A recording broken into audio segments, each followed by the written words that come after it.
You're probably asking, who is this pirate professor and what are you going to get from my channel? I'm Martin Benjamin. I was born and raised in the US. I lived for several years in Tanzania, and I've lived in Switzerland since 2007. I got a name brand education in the States through a combination of scholarships, loans, odd jobs, and that culminated in an anthropology PhD that focused on economic development in rural Africa. So naturally, I've spent much of the last 30 years pushing the envelope on certain aspects of computational linguistics through a project called Kamusi that I'm sure is going to feature in videos on this channel from time to time. For today, though, just a few points on what's making me go by the label Pirate Professor. The obvious one is this eye patch, which I have to wear because of a bike accident that I had a few years ago that knocked my eyes way out of whack. I've had 3 surgeries so far and have another one soon, so maybe I can ditch the patch in the future. But for now, kids are always pointing at me and saying, "Pirate, pirate, pirat, pirat." Yeah, so I've come to roll with it. I also have some kind of strange habits that go a bit against the grain. For example, I almost never get into a car and I walk pretty much everywhere I go. I'm one of the top walkers every month in Switzerland on Strava, for whatever that's worth. So you can look forward to some adventurous videos with nice hikes or marathon walks here in Switzerland or when I travel, and a whole series of contrarian videos about car culture in our daily lives. But beyond talking about why cars suck, there are some other topics that I'll take up over time about how you and I, as individuals, are complicit in the global melting that we're all experiencing. I'm going to be asking some thorny questions that I hope will make you deeply uncomfortable, but also looking at ways that maybe we can make 0.0000001% of a difference together. My basic point is that we don't need cars, we need transport. So let's understand the ways that cars are in many ways negative influences on our lives and look at some of the positive ways that we can restructure transport, both personally and systematically, that preserve or can even enhance your freedom of mobility. It's really on certain questions at the intersection of computers and language that I have an unconventional approach that makes me somewhat of a pirate in my profession.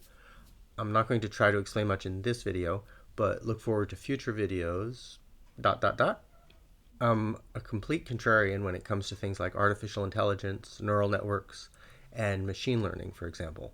And I'm going to be laying out a case that I hope is going to convince you that these techniques are useless for most tasks, for most languages, by looking inside what these things do and do not do.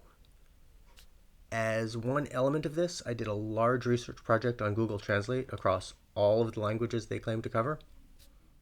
And the research also dug into machine translation in general, which you can read at teachyoubackwards.com. So in the upcoming videos, I'll explore the goods and bads of Google and its competition so that you can understand what's going on inside that black box and what you should and should not expect from online translation services. I worked with Google on their Swahili service in the early days, full disclosure, and they even sent me this cool shirt. But it's been radio silence from Google since I released Teach You Backwards, which I guess makes me a pirate in Mountain View. Teach You Backwards also pissed off some people at Facebook, which is going to make for a fun video down the road. I also should say that I've done some work with Microsoft on their local language program. Opposite of what the big guys do with putting big computers on big data resources that are available for wealthy languages, where they stand to make a lot of money, my main interest is in producing resources for the bulk of the world's languages that continue to exist outside of any effective technology. Linguistic inequity is a huge and largely unrecognized problem that prevents billions of people from joining today's global pathways to knowledge and prosperity, and can't be overcome by prevalent methods in natural language processing. There are ways to achieve linguistic equity by working closely with communities that speak non-lucrative languages. In the work that I've been doing on this front, I've even been flown across the Atlantic a few times by the White House Office of Science and Technology under President Obama in recognition of what they considered a lighthouse project. So scientifically, the Kamusi approach is not that maverick, but the idea of doing it for languages outside English or your European languages like Spanish and French and German, or a few other big languages like Chinese, goes against the idea of what anyone with money thinks is worthy of financial support. One place my work doesn't make me a pirate is Africa, and by that I mean Africa writ large. I've been to meeting after meeting on African language issues, from South Africa to Botswana to Kenya, Uganda, Tanzania, Rwanda, Burundi, Ethiopia, Egypt, Ghana, Senegal, Morocco, Mali, Malawi, Algeria. Online with scholars and technologists in Congo, Nigeria, Cameroon, Somalia, Namibia, a few other places. So, for years, I've been involved with the African Academy of Languages, which is the official language organ of the African Union.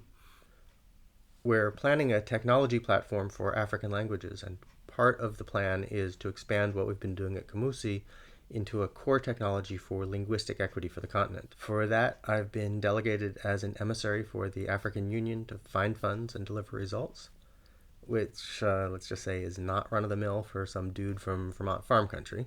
However, all this planning with people all over Africa has run into any number of roadblocks at the funding level. So I intend to use this channel to call out the people with the power of the purse strings for the effects that their indifference has on people who don't speak the languages that are important to the people in control.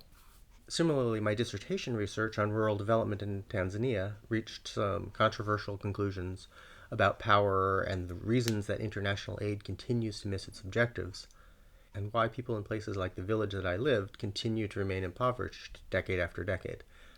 I got kind of distracted by what I was doing at Kamusi and let those findings get rusty, but I'm going to use this channel to bring some of those issues to life. In doing so, I'm sure to antagonize some people in the development world, but given how little has changed for the people of the village I lived in, I think a little antagonism might be a good thing. For a bit of a preview, one basic problem is that development programs are designed by people who see the world from a different set of life experiences than the people who drew the short straw in access to the world's resources. So the plans that they draw up in places like Dar es Salaam and Dublin and DC are going to sound great to other people in places like DC and Dublin and Dar es Salaam, but only sometimes in the villages and townships where they're intended to happen. Another big problem is that big changes are supposed to happen with very small money, and that's the story that you've been sold. So I want to go back and unpack what really is going on in this development encounter. Finally, part of Pirate Professor is the professor part. I abandoned the traditional academic route because I got sucked into what I was doing at Kamusi, and there are basically no universities that have an academic track for computational linguistics for African languages or other embattled languages. However, I run Kamusi Labs, which is a virtual laboratory that's hosted students from all over the world for a variety of projects up to the master's level. For some years, this was part of a great lab at EPFL here in Lausanne, which still feeds me students for semester projects. But my position at EPFL hit a legal time limit, so now I don't have any official university affiliation. The number of academic posts that comes up every year for African language technology in Europe or the States averages 0. So I'm running the lab on fumes. My main pleasure is working with students around Africa who can dive into projects that advance their languages and can build up a cadre of experienced, passionate technologists in the process. But to funding agencies, this is a renegade idea. Building capacity and digital expertise just is not a priority. It's not even a thing, really, when agencies think about support for Africa. So I'll continue to profess, but it's got to be on the pirate track, not on the tenure track, until and unless there's a university that's looking to get involved with technology breakthroughs for African languages. Also about professoring, during the years I was actually teaching in a university classroom, I was always frustrated by the large amount of effort that it took to reach such a small group of students, many of whom didn't even really want to be there.